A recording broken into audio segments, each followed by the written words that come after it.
Mnamo tarehe 17 mwaka Disemba mwaka 1936 ndipo baba wa kiroho, Baba Mtakatifu Francisco alipozaliwa na kutokea duniani, ambapo jina lake la kuzaliwa alikuwa akijulikana kama Jorge Mario Bergoglio. Alizaliwa katika kijiji cha Buenos Aires huko nchini Argentina.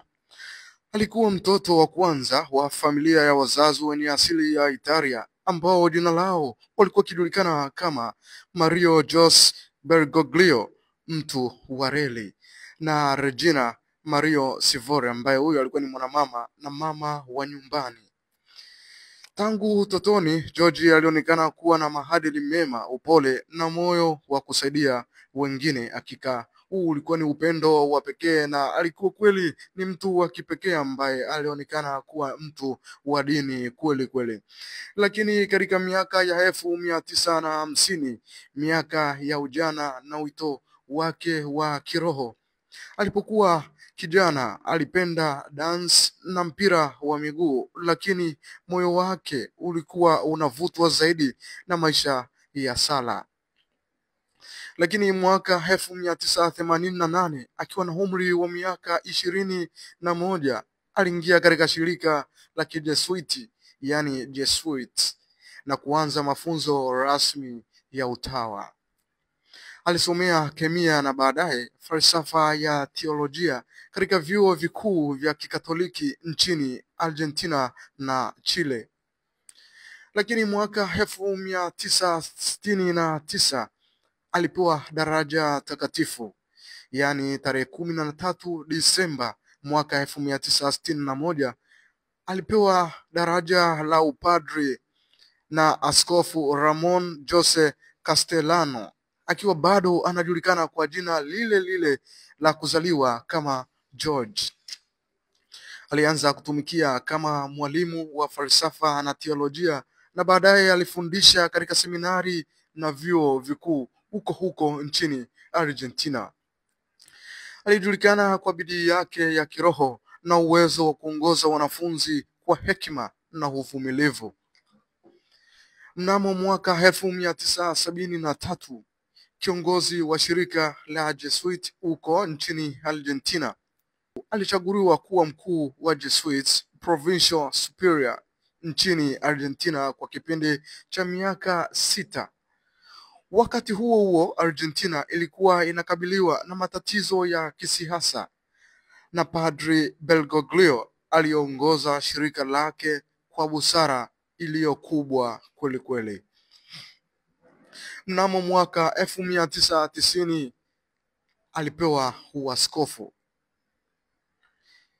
Tarehe 20 Mei mwaka 1992 aliteuliwa kuwa askofu msaidizi wa Buenos Aires, na tarehe 3 Juni mwaka 1997 akawa askofu mkuu mwandamizi, na tarehe 28 Februari mwaka 1998 akawa askofu mkuu wa Buenos Aires baada ya kifo cha mtangulizi wake ambaye alijulikana kama Cardinal Antonio Guarchino.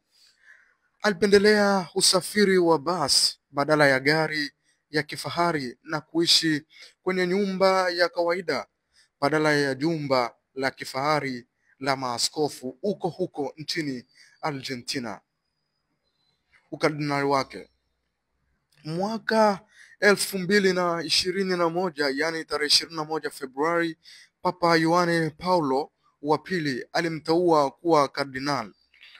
Akiwa kardinali, aliendelea kuwa mtetezi wa maskini asiyeogopa kusema dhidi ya ukosefu wa haki. Alijulikana kwa kuishi maisha ya unyenyekevu, kujitenga na anasa na kuwa na moyo wa huruma kwa wote. Kuchaguliwa kuwa papa tarehe 11 Februari mwaka 2013, na hii ndiyo historia yake kubwa, uteuzi na mabadiliko mazima ya maisha yake Papa Francisco. Tarehe 11 Februari mwaka 2013, Papa Benedikto wa 16 alitangaza kung'atuka kwa hiari, hatua isiyo ya kawaida katika historia ya kanisa.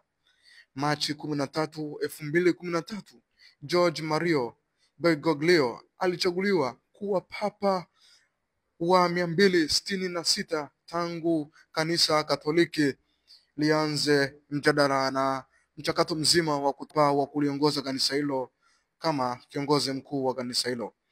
Akachukua jina la Francisco na kutoka kuwa George Mario Bergoglio mpaka kuwa Francisco kwa mujibu wa kanisa Katoliki duniani, na takribani muda wote ambapo kanisa Katoliki lilipokuwa likianzisha mchakato wa mapapa na viongozi wa kanisa Katoliki, basi majina yao badilika na kupewa majina mapya, na basi akachukua jina la Francisco, ikiwa ni mara ya kwanza katika historia ya mapapa kuchukua jina hilo, akimtazama Mtakatifu Francis wa Asizi kama mfano wa unyenyekevu na mkombozi wa maskini. Hakika aliishi maisha ya mtakatifu huyo Francis wa Asizi kama mfano wake, ambaye alikuwa ni mnyenyekevu kama alivyokuwa Bergoglio George Mario.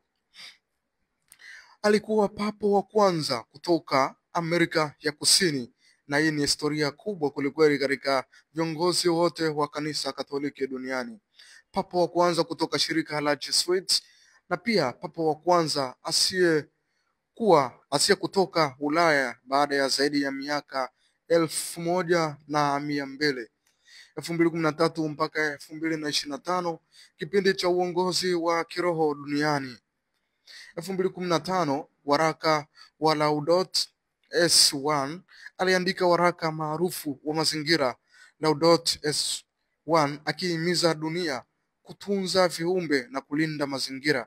Alisema mabadiliko ya tabia nchi ni dhambi ya kizazi hiki na maskini ndio waathirika wakuu. Na mwaka 2016, mwaka wa jubilei ya huruma ya Mungu, alitangaza kuwa ni mwaka mtakatifu wa huruma, akihimiza waamini kurudi kwa Mungu kwa toba na msamaha. Alihimiza kanisa kuwa ni mahakama ya hukumu, bali hospitali ya huruma kwa waliopondeka moyo. 2020, janga la COVID-19, aliongoza waamini kwa sala na matumaini wakati wa janga hilo la COVID-19, yaani corona. Hotuba yake maarufu katika uwanja mtakatifu wa Petro akiwa peke yake kwenye mvua alisababisha mamilioni kulia kwa kuguswa. Mwaka 2023, ziara nchini Sudan na Kongo, kweli papa alisifika kwa kuleta amani katika mataifa ya Afrika, lakini kama itoshi katika taifa la Jamhuri ya Kidemokrasia ya Kongo, alipokuwa akijaribu kuhimiza amani dhidi ya viongozi waasi wa M23 huko nchini DRC Congo. Ujumbe wa mwisho Papa Francisco mpaka umauti wake ulipomkuta, ujumbe wake wa mwisho alisikika akisema kwamba usiogope kutubu, huruma ya Mungu iko wazi kwa kila moyo unaotafuta.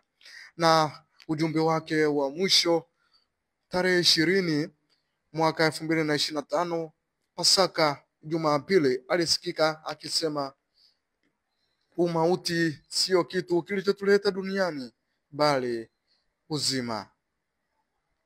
Papa Francisco atakumbukwa kwa mengi na mazuri katika kanisa Katoliki. Bwana alitoa na Bwana ametoa, jina lake lihimidiwe. Mwandaaji na mtayarishaji wa kipindi hiki na msomaji wa makala hii, mimi Latinus. Usisahau kusubscribe, kulike, kushare na kucomment. Mpaka wakati mwingine, lakini kwa sasa nikutakie utazamaji mwema wa vipindi vingine vinavyofuata hapa Haladal Media. Uwe na wakati mwema na Bwana akulinde. Tumsifu Yesu Kristo.